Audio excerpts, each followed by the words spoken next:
ওটাও জানোই আল্লাহ আল্লাহ কুনতুম ফি বুরুজিন মুশাইয়াদা, যদিও তোমরা সুরক্ষিত বিশাল বিল্ডিং বানাইয়া বাঁচার চেষ্টা করো তবু বাঁচা সম্ভব না।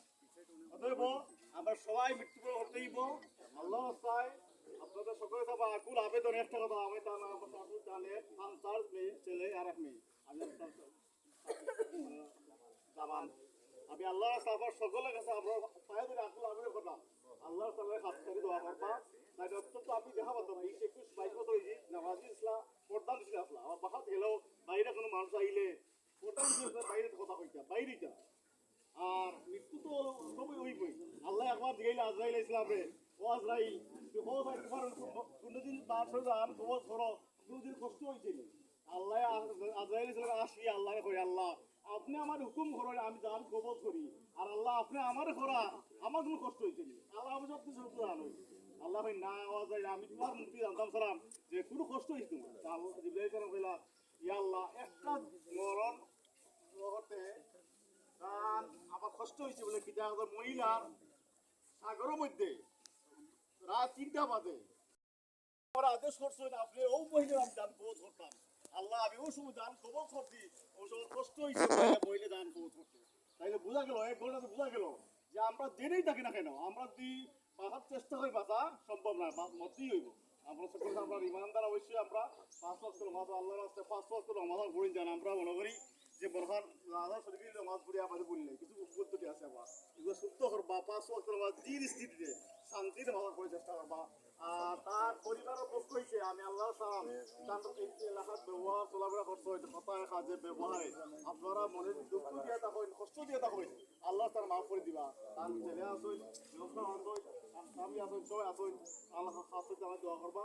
আর আমি আপনার আবার আকুল আবেদন যে আল্লাহ আল্লাহ খাস দোয়া করবা। আল্লাহ মাইতে করি। আসসালামু আলাইকুম।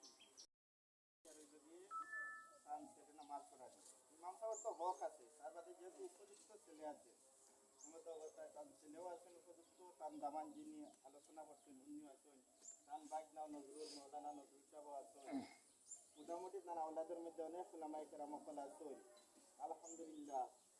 যিনি মারা গেছেন কথা কইলেছেন আমরা সবাই তার নাই দোয়া করতাম আল্লাহ যেন উনার কবরকে জান্নাতের বাগান বানিয়ে দিতাম। আর এত মায়া করতাম, এত আল্লাহওয়ালা আসলা, এত ভালো আসলা, তাই তান অনেক গুণগান আছে। আমরা তান ছেলের জায়গা রাখিয়া ওলা মায়া করতাম। আমরা এই মসজিদও আমরা এই হাতেরগার মসজিদও তান আব্বা আসলা আমি দেখছি ছোটবেলা। আমার মামার আব্বা দাদা দিন আসলা রহমান তাই না 5 ওয়াক্ত নামাজ পড়তাম মসজিদও খাই 5 ওয়াক্ত আযান দিতা ইমামতি করতা। ও সিস্টেমে আমরা মামুও আমরা দেখছি যে সব সময় আমরা নামাজও 2-1 আই, কিন্তু আমার মামা সবসময় মসজিদ ইমাম সাহেব সব দিন থাকেন না, কিন্তু আমরা মামা তখন 5 ওয়াক্ত নামাজ পড়েন। সবরূপ আমরা দেখছি এই মহিলা মামি এত আমলকার আসলা আল্লাহওয়ালা আসলা 5 ওয়াক্ত নামাজি আসলা মানুষের লোকে আচার ব্যবহার এত পালা করতাম। আমরা খাস করে আমরা লাগে ওয়াজিব বুঝে দাঁড়াইছে দোয়া করতাম তার লাগে। তাই আল্লাহওয়ালা হিসাবে বালা হিসাবে আপনারা পকলে আমার গ্রামের সবে জানেন, বাইরা মেহমান যারা এরা হয়তো জানেন না। তো আমি কিন্তু কইমো আপনার কাছে একটা আবদার দিয়ে হলে আমরা দোয়া করতাম তার লাগে কাজ করি। এরপরেও আল্লাহ তার গুণাখাতা যেগুলো আছে আল্লাহ মাফ করতা, তাহলে জান্নাতবাসী আল্লাহ করতা, এটাই আমরা কামনা। আপনারা আল্লাহর কাছে দোয়া দরখাস্ত আমরা দোয়া করতাম। আর তার সুস্থ পরিবার যারা আছেন আল্লাহ সান্ত্বনা দিত।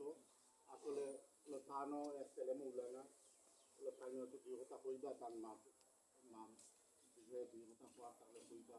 আমি এইগুলি সংক্ষিপ্ত বক্তব্য। আসসালামু আলাইকুম। হইল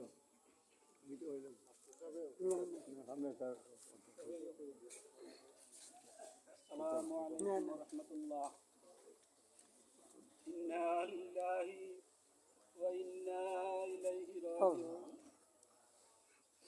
সম্মানিত উপস্থিতি, আপনারা সবাই এটা বিশেষ উদ্দেশ্যে আজকে আমার আম্মাকে জানাজার নামাজ পড়ার জন্য সবাই একত্রিত হয়েছেন। আমি আপনাদের প্রতি কৃতজ্ঞ। সবাই আমার আম্মার জন্য দোয়া করবেন। আমার আম্মা সম্পর্কে কি বলবো, আমার আজকে আমার অফিস ডে, কিন্তু আমি আজকে ছুটি নিয়ে আসছি। গতকালকে আমি সন্ধ্যার সময় আইয়া পৌঁছেছি, একসাথে রাত্রে খাওয়া দাওয়া করছি, হাসি খুশি। আম্মা রাত্রে ঘুমাইছেন, ফজরে তো মারা গেছেন। যদি আমি জানতাম যে আম্মা মারা যাবে রাত্রে, তাহলে রাত্রে তো আমি ঘুমাইতাম না। আমাদের মৃত্যু কখন আসবে, কে কখন আমাদের মৃত্যু আসবে আমরা কেউ জানি না। কোন সময় কোন মুহূর্তে মৃত্যু আসবে কেউ জানি না। আজকে আমার আম্মাকে নিয়ে আমি হাজির হয়েছি, কালকে দেশে আরেকজন আসবে, এইভাবে আমার চলে যেতে হবে দুনিয়াতে। তো আমাদের আমলটা সাথে যাবে। আমার আম্মার জন্য সবাই দোয়া করবেন। আসলে এখন কিছু বলার মতো অনুমতি আমার কাছে নাই। আমার আম্মার চলাফেরা, আমার মহিলা অঙ্গনে যদি কেউ, যে আপনার প্রত্যেকের ফ্যামিলিকে জিজ্ঞেস করবেন, যদি কোনো ভুল ভ্রান্তি হয়ে যায় মহিলা অঙ্গনে বা কোনো কারোর সাথে, হ্যাঁ, কোনো ভুল ভ্রান্তি হয়তো মাফ করে দেওয়ার জন্য আমি অনুরোধ করবো সবাই কাছে। আমি মাফ চাই আমার মায়ের পক্ষ থেকে। আর যদি লেনা দেনা, এটা সবচেয়ে ইম্পর্টেন্ট বিষয়। যদি লেনা দেনা কারো কোনো পাওনা থাকেন, কারো যদি টাকা পয়সা আমার মার কাছে পান, আমরা এটা পরিশোধ করবো ইনশাল্লাহ, আমাদেরকে বলবেন। আর যদি আমার আম্মা পায়ে থাকেন, তো আমরা মাফ করে দিলাম। আজকে আমার আব্বার পক্ষ থেকে আমরা এটা মাফ করে দিলাম। আর যদি দেওয়া লাগে তাহলে আমরা দিব ইনশাল্লাহ, হ্যাঁ, আমাদের এইটাই অনুরোধ।